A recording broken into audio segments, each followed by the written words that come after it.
People of the world.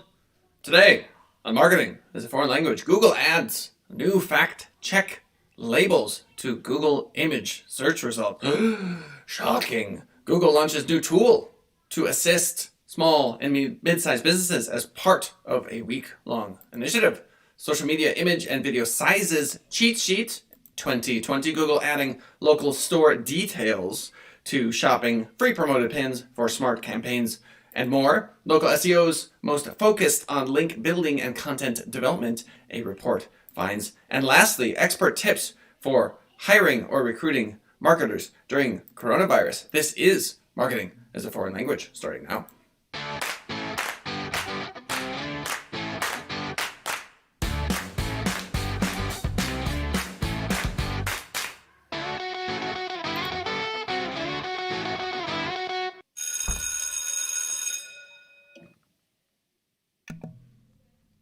Oh, hi. I didn't see you there. Oh, delicious tea. Delicious and nutritious. Oh, green screen. Oh, green screen, be good to me today. There we go. Look at that. Ladies and gentlemen, let's get that ball rolling with Google adding new fact-check labels as digital platforms continue to seek new methods to limit the spread of misinformation. Google has announced that it's adding new fact-check markers to Google image search results in order to ensure searchers are aware of what each image actually represents. Ooh, we are in the, the phase of experience wherein the truth is now being held up by machine learning. Machine learning is choosing the truth, not actual people. So, PolitiFact here, we've got an image. There are no sharks swimming in the streets. Claim. Photo shows a shark swimming on freeway in Houston. Rated by PolitiFact. Pants on fire. Pants on fire. Sharks swimming in street Houston is the Google search. And we're going to go ahead and go pants on fire for that one. Wow. So it's like Google image is now policing and letting people know, hey, maybe this is gibberish. Maybe this doesn't make any sense. As explained by Google, quote, now when you search on Google Images, you may see a, quote, fact check label under the thumbnail image results. When you tap one of these results to view the image in a larger format, you'll see a summary of the fact check that appears on the underlying webpage. Me and some friends of mine were chatting the other day, and an image of a burning building was shared, and one of my friends said, oh, this is an image of the precinct in Minneapolis that's burning. Huge blaze. And so I clicked on it and I scrolled down. This was in Twitter, and maybe 2 or 3 comments deep, they said, no, it's not. This is an apartment building. This is not the precinct. This is a completely different building. And so I'm not mad. I'm not mad at Google for wanting to fact check images in general. I think that having that much power is something that we need to seriously consider. I think that back in the day, water was an element that wasn't considered ubiquitous. It wasn't considered free. It still isn't in many parts of the world. Internet is becoming more and more of a public utility, just like electricity. And now we've got information. And so it would not surprise me that in 50 to 100 years, perhaps even 20 or 10 years, the Googles of the world, the Facebooks of the world are utilities. They are public utilities. They are not private companies. They control the narrative.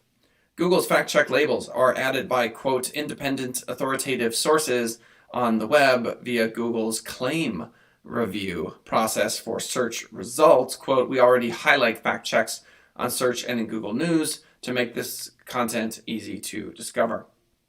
Fact-checking has become a key focus of late. This is true with Twitter recently adding a fact-check label to a tweet from U.S. President Donald Trump. We covered this in a previous episode, which sparked a new investigation into the laws which protect social platforms from legal liability for what users post to their platform. Well, there we go.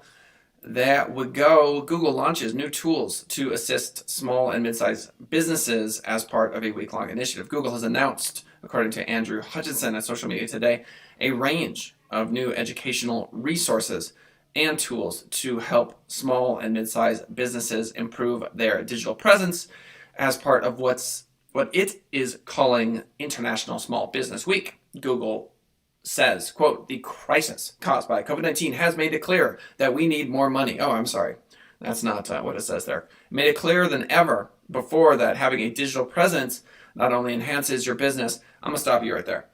So we actually received money from the Google. I think it's around $2,000, something like that. Not us personally, but our clients received money. So I do actually have to give Google a little bit of credit. It doesn't cost them anything, mind you, so it's not this miraculous Mother Teresa-esque altruistic giving. But Google did decide that they would give their advertisers some money in the form of ads. Again, they're not writing a check. They're just choosing not to take the money that the small businesses would probably have spent anyway on the ads themselves. I did find this to be a good gesture, a gesture that when we reach out to clients and say, hey, by the way, Google just gave you some free advertising, I'm sure they would appreciate it. It's interesting to me that Google is acting somewhat like a government. So the Paycheck Protection Program comes in, sends my business some money to keep us afloat. Interest rates remain historically low, and now private enterprise is so big that it can systemically transmit money. It can influence the economy. They can pretty much give that much money out. It is interesting to me, and it relates to my previous point, of course, which was that Google is acting somewhat like a government. A comment from our good friend Ardya Dewan writes, "Are other large corporations doing what Google is doing?" Thank you, Ardya. I hope I'm pronouncing that correctly. Now, that question isn't a question that I cannot answer. I only know that the government of the United States is definitely doing that. I don't know if Bing has hopped on. If you want to research that and help us out, we would love for you to help, but I do not know. Short answer on that one.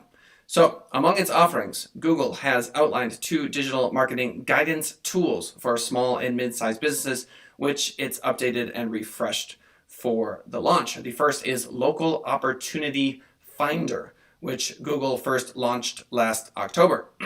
Google Small Business writes, "Ever wonder how people near you search for businesses like yours? Try our Local Opportunity Finder tool." What?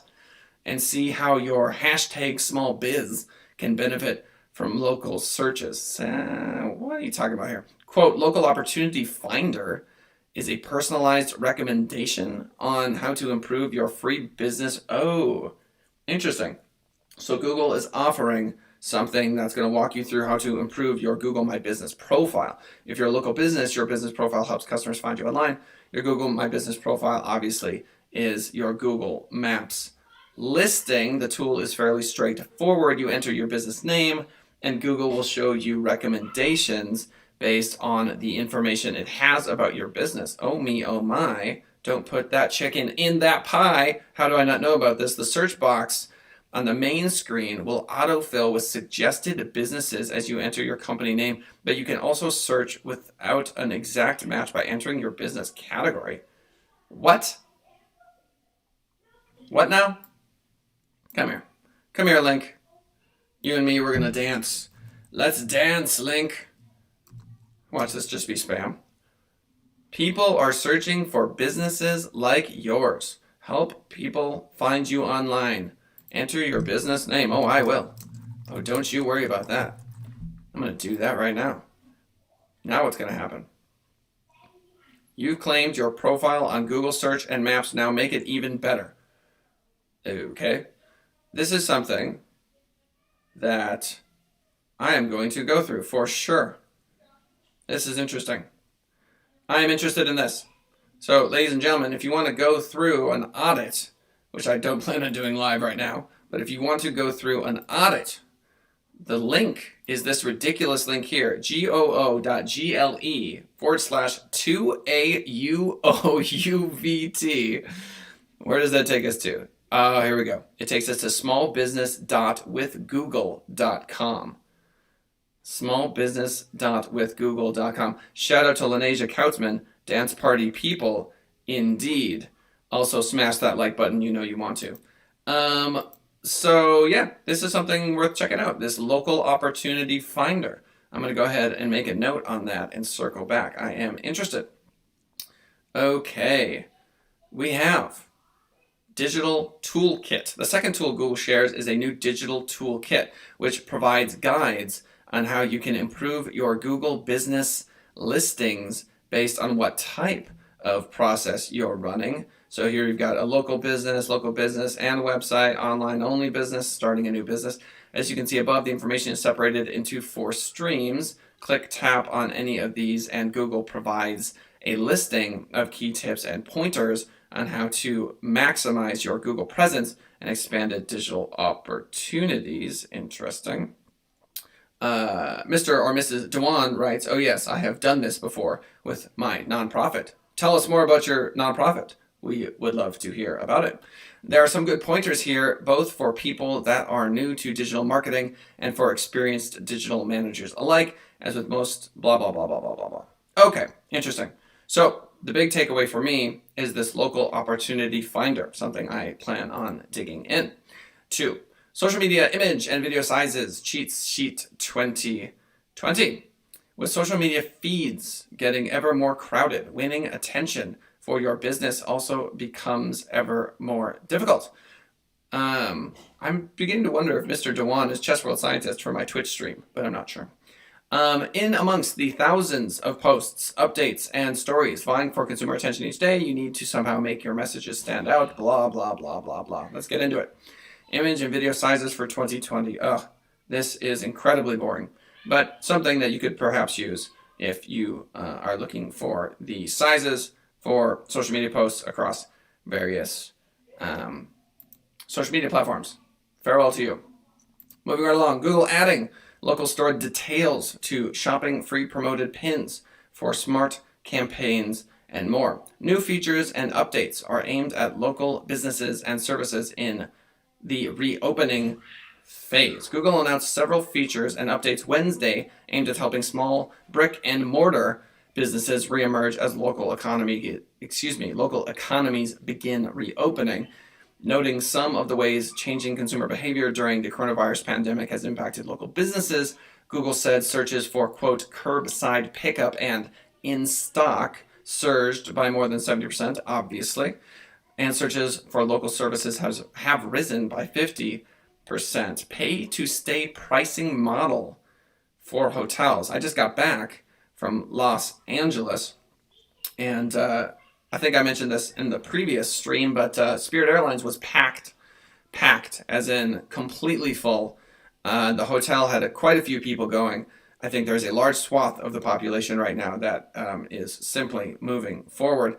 In addition to the announcements below, Google made a major change to its travel product this spring, allowing hotels to choose a pay-to-stay pricing model in which Google gets a commission only when the person shows up for their stay. Interesting. We wanted to move to a model where we could have incentive alignment during this really difficult time with our hotel chains and our individual hotels, says Google Ads lead Jerry Dishler in an interview Tuesday. Interesting. So Google not only sending money out to folks to help with their ads. Obviously, they have an incentive to do that. They want those businesses to stay alive. But here, they're setting up a model wherein they do not get paid until someone shows up for the stay. I don't know how they manage that. Chat is on fire today. Oh my goodness. Our good friend Dewan writes, so my friend's nonprofit is Identity, and I help him with all the fundraising. Interesting. For those of you that don't know, I also do a chess stream, usually nightly, around 11 p.m. Pacific time. And one of the folks that often visits that particular stream, this is a stream on Twitch, under the username Kautzmania. That's Kautzmania. If you are interested in watching me stream live on Twitch. Chess World Scientist is one of the locals, or the regulars rather. So Dewan writes, Chess World Scientist is Pharaoh, and he's an old friend of mine. He recommended this channel to me since business is OP. Thank you, Dewan, for that. It is, in fact, OP. Local store details in shopping tab. There's now another reason for retailers to update their Google My Business listings and create local product feeds. Starting today, local store information, including product availability, locations, and options such as curbside pickup or delivery, will appear on the Google search shopping tab. Okay, I get it. Oh, that is actually quite interesting. So here in Google Maps, in Google My Business, the products themselves are showing up. This is new. I have never seen that before. In-ad booking from local service ads, in addition to making phone calls or sending message leads, users can now book service appointments with some providers directly from mobile local services ad. Okay, let's try to unpack that. So you're on your phone and you've got these local service ads. Ooh, I'm liking this. Look at this. So you need a plumber. You, on your phone, search for plumber. And if you're looking at this phone over here, you can see that you can have them come out for specific things. So you pay for the ad. You've got unclogged drain, repair faucet, etc. You find a window of time. You click it, you get an estimate, you put in your information, and you schedule. So now you don't have to call XYZ Plumbing Company. That is fascinating. That is fascinating. We have a garage door repair company that I think would be very pleased. Are you seeing this? Are you seeing this? That's a big deal. That is no joke right there for local businesses. I absolutely need to keep an eye on that. So they're referring to this as in-ad bookings.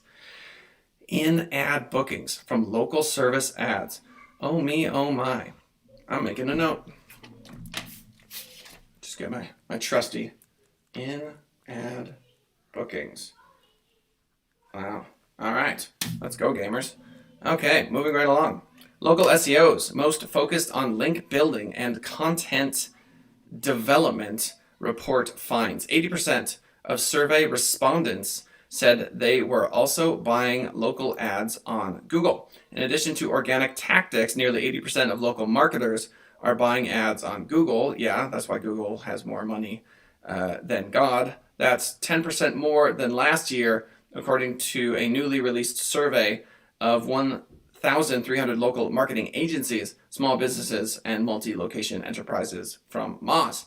Budgets cut, but mostly upbeat. The survey asked a wide range of questions, among other topics, about the impact of COVID-19 on marketing budgets. So we're going to get into this, but let me say this much. I have legitimate concerns that we have globally pushed perhaps quite hard here in the initial phase, and this second wave could be very, very concerning. We've spent a lot of money, at least speaking on behalf of the United States. I have serious concerns about a second wave. We shall see, obviously. I am not a scientist, but economically I can say this: the number of clients that are spending money, the number of clients that are hopping on board has done nothing but gone up. So it would appear as though things are heading in the right direction, but we shall see. So local link building strategy with the highest return on investment. Content development, obviously, 38.1%. We do not have a local link building strategy at 28%. Direct asks at 10%. So here is the fundamental question. So you want to rank for XYZ keyword.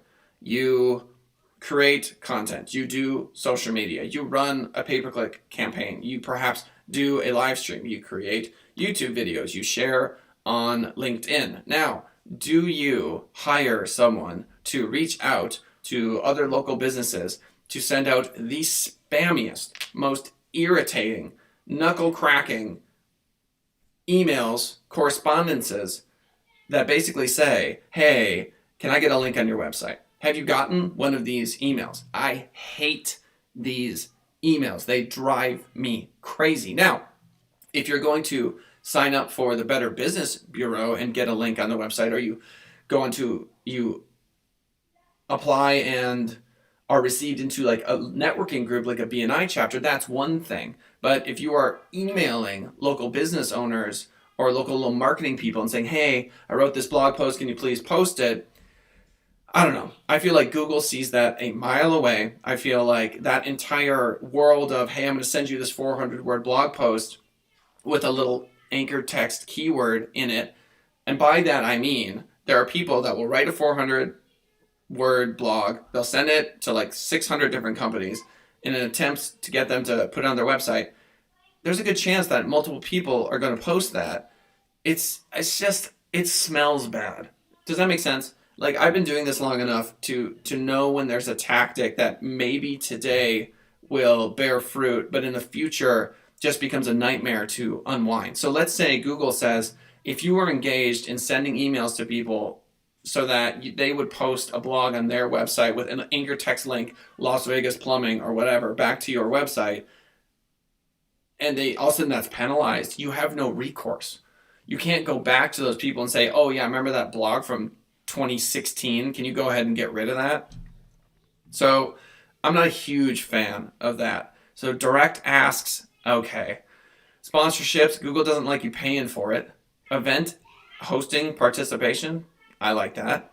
So if you're actually doing something in the community, and then the rest is just nonsense. Contest, job posting, blah, blah, blah. Link building most sought after. The top local SEO tactics where marketers wanted to invest more were the following: local link building, 18% sure, local content development, 15%, on-site optimization, technical analysis of rank, blah, blah, blah. Here's what you need to know. If you create a website where folks can actually do something, or they might actually spend more than 30 seconds, or there's a reason to click from the homepage onto something else, you're doing it right. Put a video on the homepage, and not a video of like, look, if your company is incredibly vague to understand, then fine, put a video explaining what it is you do. But if like you're a plumber, you need something captivating. You need captivating content. Maybe you work with a local charity. People know you're a plumber, they get it. Now they're on the homepage, and here's you running like Susan G. Komen. Well, that's cool. I can appreciate that. Or you offer XYZ discounts. Maybe they can download a coupon on the homepage of your website, or click here for coupons on your next service, and they click on that and takes them to another page. Give depth to your website. That right there is a huge ranking factor. Nobody talks about that. Everyone talks about getting backlinks, creating blog content, doing social media, but the stickiness, the actual value of your website and how people interact with it, I would argue, is one of the top reasons why websites rank or don't rank. Moz observed that highly competitive industries such as automotive, real estate, and legal were clamoring the loudest for devoted link building resources. For enterprises, by comparison, the top items on the local SEO tactical wish list were review management. Review management. You're going to get bad reviews. I feel bad for property management companies. By the way, I feel bad for a number of companies where you simply cannot make everybody happy. Obviously, if someone leaves you like a 6-paragraph scathingly bad review, you got to respond, and I would respond with 6 paragraphs, honestly. If you respond to a scathing bad review saying, oh, we're sorry for your experience, right, or that sort of thing, it's almost worse than not responding at all. I received a very bad review, and I responded in kind. And it's tough because your feelings are hurt. You feel like you did a really good job, the best you could, and then someone just rails on you, and you need to put your lawyer hat on and come up with your best defense.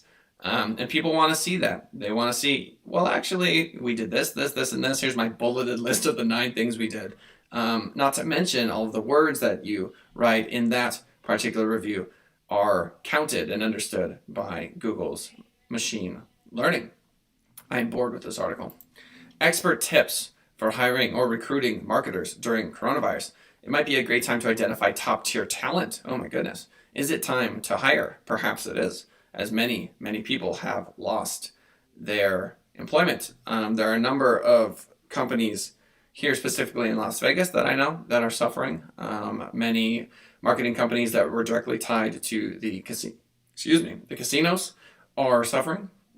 And so it could be a good time to find top talent. While the COVID-19 outbreak has caused an unprecedented surge in unemployment, 22 million Americans have filed for jobless claims already. Recruiter and MarTech expert Erica Seidel says organizations who are in a position to hire now have an opportunity to build strong teams, even if it means recruiting and interviewing digitally. Who isn't recruiting and interviewing digitally? Who? What marketing team in their right mind has office space in 2020? If there's any upside to the situation, who's writing this? Henry Powderly, oh my goodness, writes, if there's any upside, it's showing clearly how effective a home-based, digitally connected workforce can be. Amen. And that is giving hiring managers a new perspective on talent acquisition. Hire where the people are, says Seidel, who shared these tips on a webinar. I'm already bored. Here's the plan. If you can, by all means, hire remotely, then do so. If you can hire internationally, that might be something that you want to consider in 2020. Get people off the roads, please. We are, in 30 years, going to look back at this time and go, how did we risk our lives in cars as often as we did? It's insane. It is unethical to force someone to battle traffic, to burn fossil fuels, to get to a location that they simply don't have to be at. Send It Rising has, for its entire history, been work from home. It will continue to be work from home. And if your company or entrepreneurial enterprise can be even a sliver more work from home, you have a moral obligation to do exactly that. Think for a second, if you had an employee, you forced them to drive to an office space because it makes you feel better that they're there and you can look over their shoulder, and for the camaraderie, and they get into a car accident on the way, and it's your fault. And could have been prevented. There are people that have gotten into car accidents to go to a job that they did not have to go to because Zoom. Those people were injured or killed on a highway somewhere in the world for what? I don't get it. It does not compute. I don't understand it. If I can get a crystal clear image of someone, have a good conversation with them, I can connect with on a video call. Come on. There's no excuse. No excuse anymore for a workforce that is not remote for a large swath of companies that exist in 2020. Can you tell I care about this? So, wrapping it all up, Google adding new fact check labels. The policing continues, the information police via machine learning. The robots that are going to tell us what's real and what's not is not going anywhere. All of these major social media platforms are going to simply defer to the robot. They're going to say, well, actually, we didn't make that decision. The robot did. If they're ever called into question, if Zuckerberg is ever testifying in front of Congress again and they pull up an example of a fact check that was incorrect, where they said, for example, let's say Biden gets elected and Biden, says or does something and the fact check says, no, that's actually inaccurate, but it's wrong. Now there's this whole layer of excuse that these social media companies will have where they can simply say, well, we're going to tweak our machine learning algorithm to learn that better, but it's really not us. It's the machine. There's this consciousness, this machination, if you will, this artificial intelligence that is going to become its own sort of personality that we lay blame on. And so fact checking, the positive here is that the brainwashing gets that much harder. It's that much harder to misinform a population with these fact checks, one would assume. This local opportunity finder link, very interesting for Google My Business. Obviously, we want to optimize that as much as possible. Something to check into. Then there we have it. It is small business with google.com. Big changes with Google Local. Adding shopping, never seen that before, and adding the ability to book directly from a local service ad. Huge. Link building, I don't know anymore. Something's telling me that like it's just a very 2014, 2016 strategy. I think you need a live feed. I think you need to be pumping out tons of videos. I think sending a email to someone saying, "Oh, can you please link back to my website?" is very outdated at this point. Joining local groups and getting links from them, that makes sense. Joining Facebook groups maybe and getting links back from that makes sense. Hosting events and doing links that way makes sense to me. Doing video trainings online, and getting links that way makes sense. Getting links from Pinterest makes sense. Links from LinkedIn makes sense. Trying to reach out to a local business so that they link back to you at this point in the game has stopped making sense to me. And a ton of people need work. And if you're going to hire them, you better hire remote or I'm going to get very upset. And nobody wants that.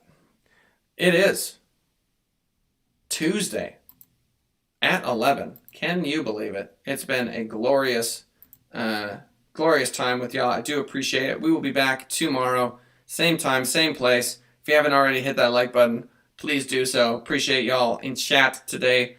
And we will see you tomorrow. Farewell.